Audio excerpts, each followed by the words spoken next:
সন্তানের জন্য বাবার লেখা অসাধারণ এক চিঠি।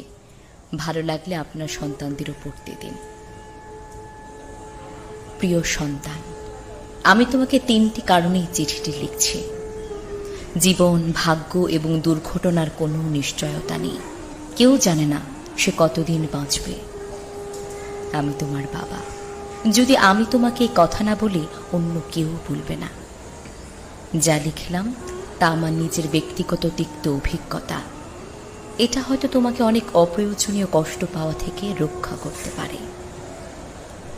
জীবনে চলার পথে এগুলো মনে রাখার চেষ্টা করো। 1 নম্বর, যারা তোমার প্রতি সদয় ছিল না, তাদের উপর অসন্তোষ পুষে রেখো না।